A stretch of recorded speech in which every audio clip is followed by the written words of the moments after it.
और इस वक्त की बड़ी खबर आपको बता दें, कोलकाता में ममता बनर्जी का मार्च इस वक्त चल रहा है। ईडी की रेड के खिलाफ ममता बनर्जी सड़क पर उतरी हैं, मार्च कर रही हैं। कार्यकर्ताओं के साथ सड़क पर ममता बनर्जी इस मार्च को लीड कर रही हैं। कोलकाता में आज सुनवाई होनी थी, हालांकि ये सुनवाई हाईकोर्ट में टल गई है। अब अगली तारीख 14 जनवरी तय की गई है इस सुनवाई के लिए। लेकिन देखिए, ये ममता बनर्जी का मार्च, जिसमें उनके साथ पार्टी के तमाम नेता और कार्यकर्ता शामिल हैं। कल ईडी ने आईपैक के दफ्तर पर और डायरेक्टर प्रतीक जैन के घर पर छापेमारी की थी, जिसके दौरान खुद ममता बनर्जी वहां पहुंच गई थी, उनके साथ उनके अधिकारी वहां पहुंच गए थे। इसके बाद ईडी ने ममता बनर्जी पर गंभीर आरोप लगाए हैं। कहा है कि उन्होंने संवैधानिक पद पर रहते हुए दखलंदाजी की है ईडी के काम में। लेकिन ममता बनर्जी का कहना है कि ये साजिश के तहत किया जा रहा था, उनकी पार्टी से जुड़ा अहम डेटा जुटाने के लिए। तो एक दूसरे पर आरोप लगाए जा रहे हैं। और जहां ये मार्च निकाला जा रहा है, वहीं पर मौजूद है TV9 भारतवर्ष संवाददाता रवि दत्ता। रवि, बड़ी संख्या में क्या लोग इकट्ठा हुए हैं इस मार्च में, और क्या कुछ कहा है ममता बनर्जी ने इस मार्च के दौरान? देखिए, मार्च अभी बस शुरू हुआ है, जादवपुर यूनिवर्सिटी क्रॉस कर रहा है। मैं अपना कैमरामैन को थोड़ा दिखाने के लिए कहूंगा। बहुत सारे लोग जुट चुके हैं। पश्चिम बंगाल में कैबिनेट में पश्चिम बंगाल सरकार के जितने मंत्री है वो सारे यहाँ पे आ चुके हैं। MP जो है, जो कि कोलकाता में प्रेजेंट है, वो यहाँ पे आ चुके हैं। और ममता बनर्जी का ये रैली मान सकते हैं एक तरफ मास्टर स्ट्रोक है। इसका कारण ये है, आज कोर्ट में ईडी ने कहा है ममता बनर्जी के खिलाफ CBI कार्रवाई होना चाहिए, क्योंकि उन्होंने PLMA एक्ट के तहत जो कार्रवाई कल चल रही थी उसमें उन्होंने बाधा डाली। अगर ये सच है तो ये समझना पड़ेगा ममता बनर्जी अभी भी पश्चिम बंगाल के सेंटीमेंट के साथ चलती है।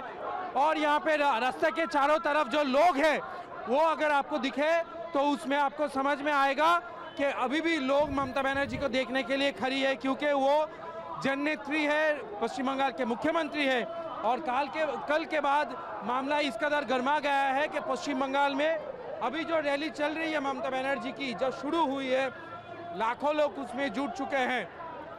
ईडी जो के लिए हाईकोर्ट पे अपना अपील किया है, उसमें ममता बनर्जी के खिलाफ CBI तदंत करने की बात किए थे। लेकिन तृणमूल कांग्रेस इसको पॉलिटिकल मुद्दा बना रही है। तृणमूल कांग्रेस का यह कहना है कि जानबूझ के इलेक्शन के पहले, क्योंकि बीजेपी को यहाँ पे अपने तरफ से पूरा 100% श्योरिटी नहीं मिल रहा है, इसीलिए ममता बनर्जी के, ऐसा तृणमूल कांग्रेस का कहना है। और इसीलिए ममता बनर्जी के खिलाफ ईडी ने कार्रवाई जो करने की मांग की है CBI द्वारा, उसका अपील आज कोर्ट में हुआ है।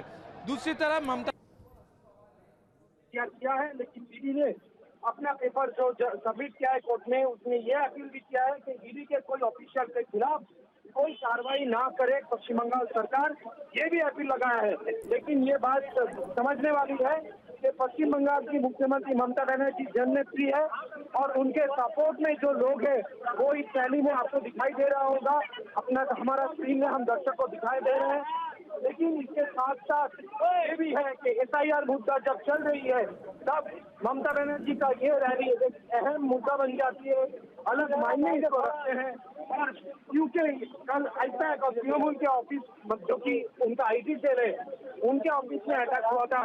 इसके चलते ममता बनर्जी के जितने समर्थक है पूरा पश्चिम बंगाल में, वो आज रास्ते पे उतर आई है।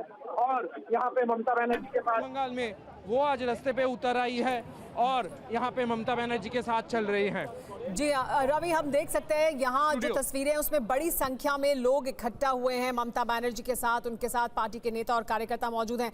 रवि दत्ता, कल जिस तरह से ये पूरा घटनाक्रम हुआ ईडी की रेड के बाद, ममता बनर्जी ने अब इस पूरे मुद्दे को एक राजनीतिक मुद्दा बना दिया है आगे आने वाले चुनाव के मद्देनजर ही, क्योंकि वो ये आरोप लगा रही हैं कि उनकी पार्टी का डेटा चुराया जा रहा था। तो इसको लेकर शुभेंदु अधिकारी या बीजेपी की तरफ से भी उन पर हमला बोला जा रहा है।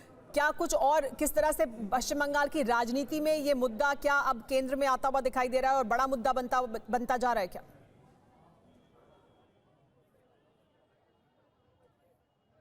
देखिए, यही शायद ममता बनर्जी की खासियत है कि कोई भी मुद्दा हो वो उसे राजनीतिक तौर पे चेंज करने का क्षमता रखती है, क्योंकि उनका तजुर्बा है। 8 बार का MP, 3 बार का कैबिनेट मिनिस्टर, 4 बार का पश्चिम बंगाल का मुख्यमंत्री वो है।